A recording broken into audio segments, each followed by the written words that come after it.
जी तो दोस्तों, Pakistan versus south Africa पहला टी20 मैच खत्म हो चुका है और उसके बाद एक ही सवाल पैदा हो रहा है कि भाई आखिर पाकिस्तान ये मैच क्यों हारा।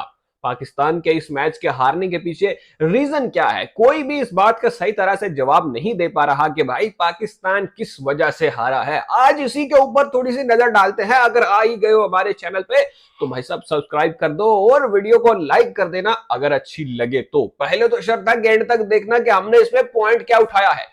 पाकिस्तान ये मैच क्यों हारा इसके ऊपर बात करेंगे और यही चीजें हाईलाइट करने की कोशिश करेंगे कि क्या वो रीजन थी, क्या पाकिस्तान की बॉलिंग इस कदर खराब थी, क्या हमने बैटिंग इतनी गंदी की है या हमने कहां लैग किया है। तो भाई साहब स्टार्ट करते हैं अपनी बॉलिंग से।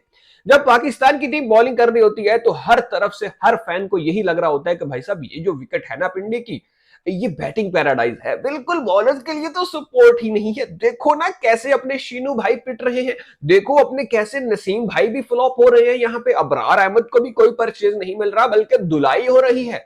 तो हम सब यही सोच रहे थे भाई ये तो बैटिंग पैराडाइज विकेट है, हमारे साथ धोखा किया गया है। हमें तो कहा था भाई बॉलिंग के लिए फेवरेबल कंडीशंस बनाएंगे, ये तो बैटिंग के लिए ही बनाए जा रहे हैं। हम भी यही सोच रहे थे, लेकिन दोस्तों जब हमारी बैटिंग आती है तो हमारे ख्यालात जज्बात हर चीज बदल जाती है।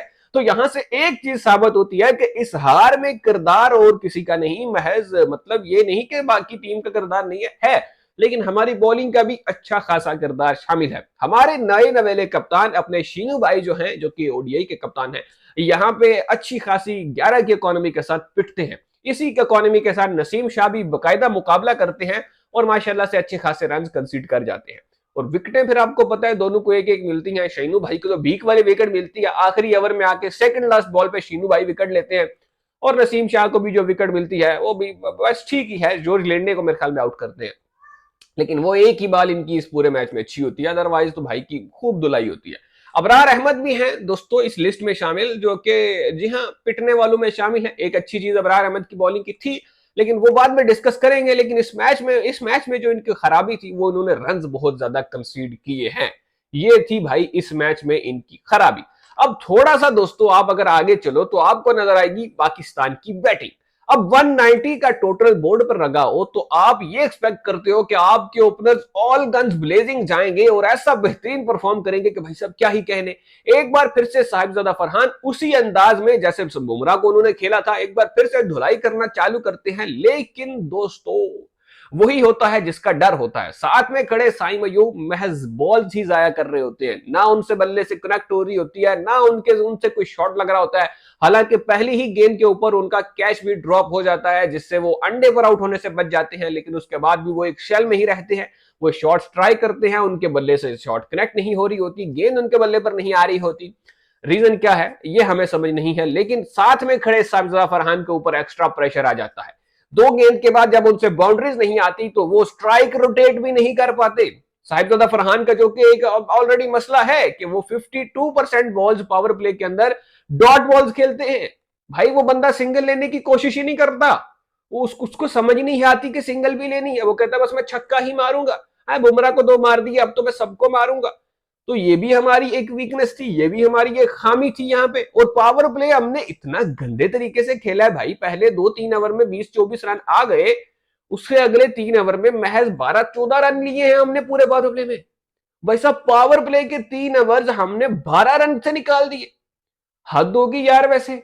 और साथ में हमारे साई मयूब साहब जो कि हमारे नो लुक शॉट के इन्वेंटर हैं, हमारे इंटेंट वाली क्रिकेट खेलने वाले लोंडे हैं, इतनी गंदी परफॉर्मेंस देते हैं कि पावर प्ले के 3 ओवर खेल के बंदा 12-14 रन बना रहा है।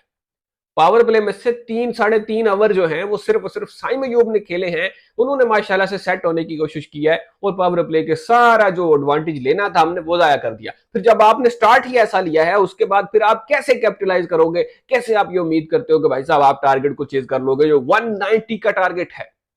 190 का टारगेट चेज करने के लिए आपको जरा हाँ भाई तगड़ा होना पड़ता है। ऐसे 190 का टारगेट चेज नहीं हो जाता हलवा समझ के कि आप हो गया हो गया ऐसे हो गया वैसे हो गया हो जाएगा।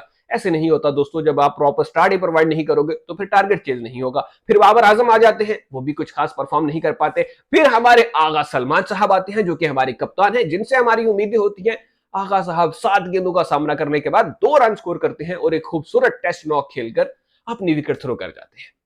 तो भाई यहां पे मुझे समझ नहीं आ रहा कि हम ये मैच जीते कैसे है, जहां पे हमारे बल्लेबाजों से बैटिंग नहीं हो रही, जहां पे हमारे बॉलर से बॉलिंग नहीं हो रही, फील्डर्स तो फिर हमारे माशाल्लाह से हैं ही, क्या बात। तो वो जीतेंगे कैसे भाई? अब इसमें क्या मैं किसको रिस्पॉन्सिबल ठहराऊं, आगा सलमान को ठहराऊं या वो अपना आकिब जवेद जो हर चीज का इंचार्ज बना बैठा है?